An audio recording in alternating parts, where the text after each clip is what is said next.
Break के बाद आपका स्वागत है। हम चर्चा कर रहे हैं कि काटजू जी ने जो पत्र लिखा है महाराष्ट्र के गवर्नर को कि कृपा करके माफ कर दीजिए, और उसके बाद एक प्रकार से क्यों लंबा हो गया जिसमें कि लोग आने लगे और कहने लगे कि जयप्रदा भी कहने लगी और नरेश अग्रवाल जी कहने लगे और विभिन्न हलकों से मांग उठने लगी कि संजय जी को माफ कर देना चाहिए। दर्शक कह रहे हैं कि अगर आम आदमी होता तो फांसी पर लटका दिया जाता। फांसी की बात मैं नहीं जानता, लेकिन आम आदमी होता तो शायद इससे बड़ी सजा मिलती। ये बात मैं एग्री करता हूँ। और कई मैं अभी इस केस से रिलेटेड और बाकी चीज़ों को भी देख रहा था कहीं खबरों में। आर्म्स एक्ट में मोर देन 70,000 पीपल पूरे देश में बंद है जेल में जी। और आर्म्स एक्ट के 3 कैटेगरीज हैं। आज जब उनको बॉम्बे के बाद उनको कैटेगराइज किया गया कि जो छोटे मोटे रिवॉल्वर का अलग कैटेगरी है जिसमें 6 साल की सजा है। एक असॉल्ट राइफल नहीं असॉल्ट, मैं वही बता रहा हूँ, असॉल्ट राइफल और आरडीएक्स वगैरह को बड़ी कैटेगरी में डाला गया है जिसमें 15 साल की सजा है। तो मेरे ख्याल से रिलीफ तो पहले मिल गया संजय दत्त को। दूसरी बात यह है कि अगर आप संजय दत्त को माफी देते हैं, जैसे काटजू साहब जो सुप्रीम कोर्ट के जज हैं, वो आज भी कुछ क्वाशी जुडिशियल अथॉरिटी पर हैं। ऐसी बात नहीं है कि कोई छोटी बड़ी देश के मंत्रीगण सुप्रीम कोर्ट के जजमेंट के बारे में इस तरह से बोल रहे हैं। इस देश का दुर्भाग्य है। समाजवादी पार्टी और बाकी लोगों का समझ में आता है, शत्रुघ्न सिन्हा जी कहे समझ में आता है, फिल्म फ्रेटर्निटी से एसोसिएटेड है, समाजवादी पार्टी के लिए वो कैंपेन किए थे पिछले इलेक्शंस में। लेकिन जो लोग इस बात को कहते हैं वो किस तरह का चेहरा देश में रखना चाहते हैं, उनको ये सोचने की जरूरत है। दूसरी बात जो इंटरेस्टिंग बात ये है इस पूरे केस में, 3 आदमी को इसमें और सजा हुई है। जो संजय दत्त को आर्म्स पहुंचाए हैं वहां से तीन आर्म असॉल्ट राइफल AK-47 वहां थे, उसमें से 2 वापस ले आए और 1 गया, और वो लोगों को भी सजा मिली है। तो संजय दत्त का अगर केस विड्रॉ होगा तो उन दोनों का भी केस विड्रॉ होना चाहिए।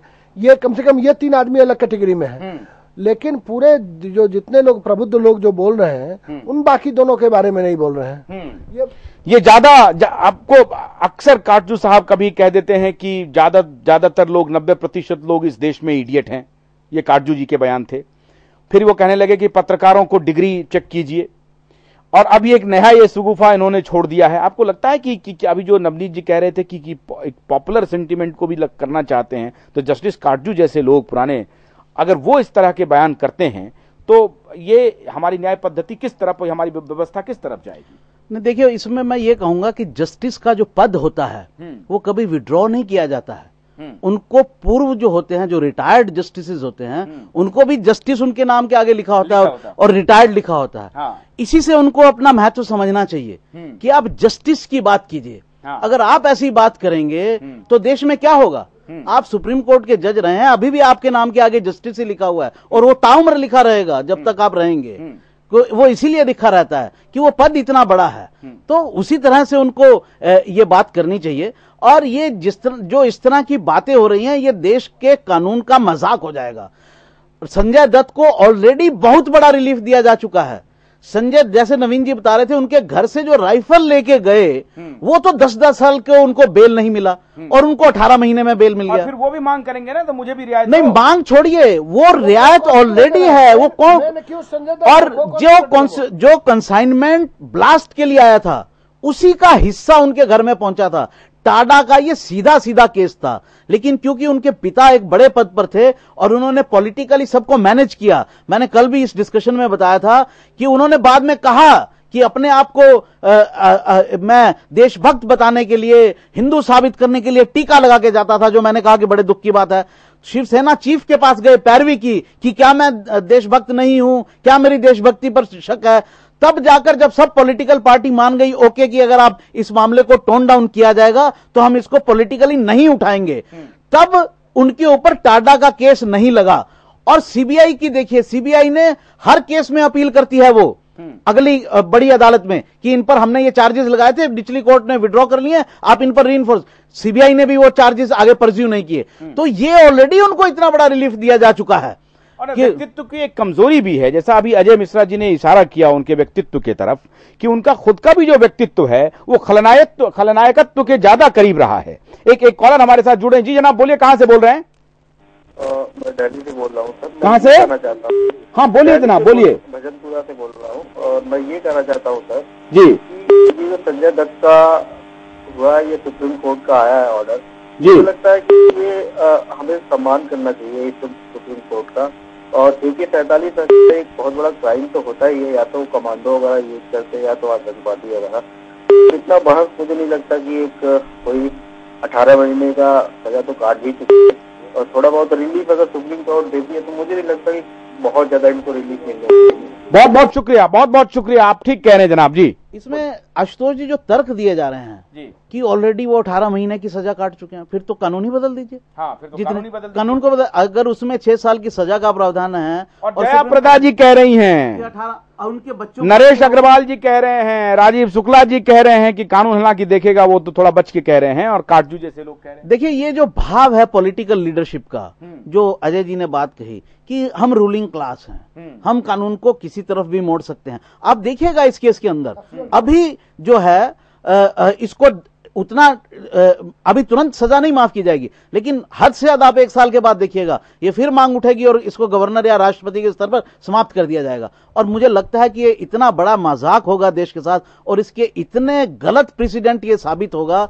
और इतने गलत इसके जो रिपरकशंस होंगे कि वो बाहर होंगे। क्योंकि जब कई बार सेंसिटिव इश्यूज आ जाते हैं, अभी आप कहते हैं कानून ने किया, जब सेंसिटिव इश्यू आएंगे, जैसे आपने ही कहा अफजल गुरु का, तो आप उसके बारे में क्यों नहीं कोई लाइट व्यू ले सकते, जबकि पूरी कश्मीर की जनता उसमें वैली का सेंटीमेंट है कि नहीं होना चाहिए, और उसके पॉलिटिकल फॉलोआउट्स भी थे, बावजूद सरकार ने ये डिसीजन लिया। तो वो डिसीजन आप ये नहीं कह सकते कि हम वैली के लोगों के बारे में लेंगे और अगर कोई संजय दत्त है तो उसको माफ कर देंगे। ये नहीं हो सकता, इस तरह की चीज नहीं हो सकती, कानून का पूरा मजाक हो जाएगा। मुझे लगता है ऐसे बयानों से भी बाज आना चाहिए। एक कॉलर हमारे साथ जुड़ रहे हैं। जी जनाब बोलिए, कहां से बोल रहे हैं? नमस्कार जी नमस्कार, कहां से बोल रहे हैं जनाब? मैं सर मस्कट से बोल रहा है। हाँ बोलिए सर मैं ये कहना चाहता हूँ जी कि संजय दत्त को बरी किया जाता है। जी हेलो, हाँ हाँ बोलिए। हेलो, अरे बोलिए जनाब। हमारे कहने का मतलब ये है कि बड़ा मुजरिम हो चाहे छोटा मुजरिम, संजय दत्त इतना बड़ा गुनाहगार है कि जो देश के खिलाफ इतना बम ब्लास्ट किया है सर, उसको क्यों बेइज्जत बरी किया जा रहा है? उसको नहीं जनाब, बरी नहीं किया जा रहा है, मांग उठ रही है, मांग उठ रही है। इस चीज में आप देखिए कि जनता की क्या प्रतिक्रिया है जी, जनता इस चीज को कितना गलत मान रही है अभी से, अगर सिर्फ मांग उठ रही है। तो जस्टिस काटजू कह देंगे कि 90% लोग इडियट हैं। वो उनके कहने से देश नहीं चल रहा है खाली, हाँ। वो कह देंगे तो उनके कहने से देश नहीं चल रहा है, और वो अपना ओपिनियन रख सकते हैं। इडियट हैं तो इडियट हैं, लेकिन इडियट जनता उनके शब्दों के अनुसार कोट अनकोट अगर इडियट है तो वो यही सोचती है, और देश की भावना के खिलाफ कोई ऐसी बात नहीं हो सकती कि देश की भावना ये है और आप किसी को ऐसे ही निकाल दें जिसने अपराध किया है। नहीं, अभी जो अजय जी इशारा कर रहे थे कि उनका खुद का भी व्यक्तित्व संजय दत्त का ऐसा नहीं रहा है, वो इसके पहले भी विवाद में रहे ड्रग लेने के लिए, और कहा कि इस बात से आशुतोष जी मैं एग्री नहीं करूंगा। देखिए व्यक्तित्व में खामियां सबसे होती हैं, किसी से कोई छोटी हो जाती है, बड़ी हो जाती है। नहीं जनाब, जब आप कहते हैं कि एक ऑफेंडर को जब आप उसको जब इवैल्यूएट करते हैं तो उनके व्यक्तित्व को आप इवैल्यूएट करते हैं कि वो किस तरह का उनका बैकग्राउंड रहा है, और अगर उनको कह दीजिएगा कि वो ड्रगिस्ट नहीं है, उनका ऐसा नहीं रहा है, क्योंकि लगातार वो विवाद में रहे हैं ना। ड्रग लेना टेररिज्म के बराबर नहीं है। हाँ। वो उन्होंने अपने आप को आया, देखिए हर किसी के बच्चे काम कर ही दिया, उसके बाद ये काम कर दिया, लेकिन उसकी सजा की हम बात कर रहे हैं। उसके बाद ही फिर विवाद हो, फिर कहिएगा कि ये उनका पर्सनल मामला है। नहीं, विवाह को लेकर के भी भारी विवाद हुआ उनका। ड्रग एक चीज है, ये सब चीजें कोर्ट करती है कंसीडर, और उसी आधार पर जैसे अभी उसमें कहा जा रहा था कि उनका व्यक्तित्व, कोर्ट ने इसको कंसीडर किया। एक प्रोबेशन का एक कानून है, उसके अंदर कोर्ट चाहे तो माफी दे सकती है, जैसी माफी की अब बात हो रही है। कोर्ट ने कहा कि नहीं, उनको माफी नहीं दी जा सकती। और जो कहा जा रहा है कि वो बड़े परिवार से हैं, कोर्ट ने इसी आधार पर कहा क्योंकि वो इतने बड़े परिवार से हैं, क्योंकि उनके पिता एमपी थे, उनके पिता मंत्री थे, तो ऐसे व्यक्ति से ज्यादा सोशल रिस्पॉन्सिबिलिटी के बिहेवियर की अपेक्षा है, ना कि कम। तो उन तर्कों को खुद सुप्रीम कोर्ट ने काट दिया है और कह दिया कि नहीं, ऐसा नहीं हो सकता है। आप नवीन जी कुछ कहना चाह रहे थे? नहीं, मैं कह रहा था जो रिहैबिलिटेशन की बात है ड्रग एडिक्शन में, उसमें बाद में वो खुद जब कोई आम आदमी होता है तो उनके बैकग्राउंड के बारे में लोग कहते हैं कि भाई इनका तो हिस्ट्री रहा है, ये इसी तरह से सोचते हैं, इसी तरह से करते हैं, इसलिए इनके इन्वॉल्वमेंट रहे हैं, इनका एटीट्यूड भी ऐसा रहा है, इनकी प्रवृत्ति भी ऐसी रही है, इसलिए ऐसा होना चाहिए। नहीं, देखिए ये रिहैबिलिटेट अगर कोई आदमी करे ड्रग से, ये जरूर गलत है। ड्रग लेना, उसमें कोई आदमी जस्टिफाई नहीं कर सकता। आप कॉलर लें पहले। जी जनाब बोलिए, कहां से बोल रहे हैं? बोलिए जनाब, कहां से बोल रहे हैं? जी हम सऊदी अरब से बोल रहे हैं। हाँ बोलिए। जी बोल रहे हैं हम सऊदी अरब से। जनाब बोलिए, टीवी का वॉल्यूम कम करिए। संजय दत्त के लिए बता रहे हैं, ये इनको एकदम जरूरी सजा मिलनी चाहिए, इनको जरूरी सजा मिलनी चाहिए। शुक्रिया शुक्रिया जी नवीन जी। तो बाद में वो सोशल वेलफेयर डिपार्टमेंट के तरफ से ड्रग रिहैबिलिटेशन का प्रोग्राम भी चलाए और ये सब किए। सोशल वर्क संजय दत्त भी बहुत किए हैं। उनके पिताजी 62 और 65 में वॉर्स के बाद और पहले भी वार्ड उसमें कोई हाँ, लेकिन अब जो लोग कह रहे हैं माफी की बात जो कह रहे हैं, चलिए हम उस बात को, वो रूल ऑफ लॉ के खिलाफ है। और ये लोग क्या ये समझते हैं कि इस देश में चूंकि हम लोग प्रबुद्ध हैं, हम लोग बड़े पद पे बैठे हैं, इसलिए हम जो कहेंगे वही चलेगा? देखिए, justice Katju is not the ultimate authority in this country. अगर जस्टिस कारजू को यह गुमा हो गया कि 90% लोग इडियट हैं और पत्रकार नहीं पढ़ते हैं, उसी पत्रकारों के बल पर आज वो प्रेस काउंसिल ऑफ इंडिया के चेयरमैन हैं और सरकार की रहमो करम पर वो बने हैं। अगर इतना उनको अपने पर है तो एक इस्तीफा एक कागज में लिख के भेज सकते हैं। लेकिन जस्टिस कारजू ने 90% और पत्रकारों को जो बात की, इसलिए बता रहा हूँ। और जहां तक इशू की बात है, इस इशू में जो भी व्यक्ति बोलता है कि उनको माफी देनी चाहिए, वो कानून का मजाक उठाता है और कानून को समझता है कि दो लोगों के लिए अलग अलग कानून बने। जो लोग प्रबुद्ध वर्ग के हैं उनको कम सजा मिले और जो गरीब हैं उनको पूरी सजा मिले। बहुत बहुत शुक्रिया, बहुत बहुत शुक्रिया। इस मुद्दे पर अब इतना ही। लोगों ने अपनी राय दे दी है। ज्यादातर लोगों ने, 90% से ज्यादा लोगों ने कहा है कि संजय दत्त के साथ वही सलूक होना चाहिए जो कानून कहता है।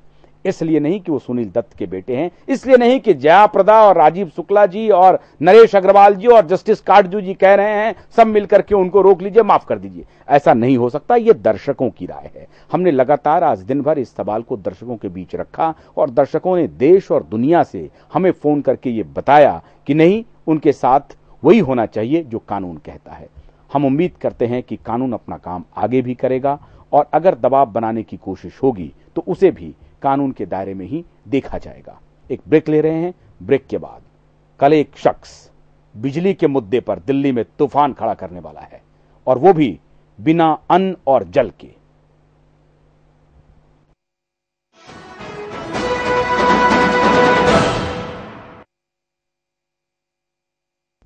माँ, मेरा जन्मदिन कब है? बेटा फागुन में हुई थी तू, खूब बारिश हो रही थी। तेरे वो जौनपुर वाले रामलाल चचा है ना, उनकी शादी के 4 दिन बाद। अरे वो गौरी है ना, अपनी बच्चिया, उससे बस एक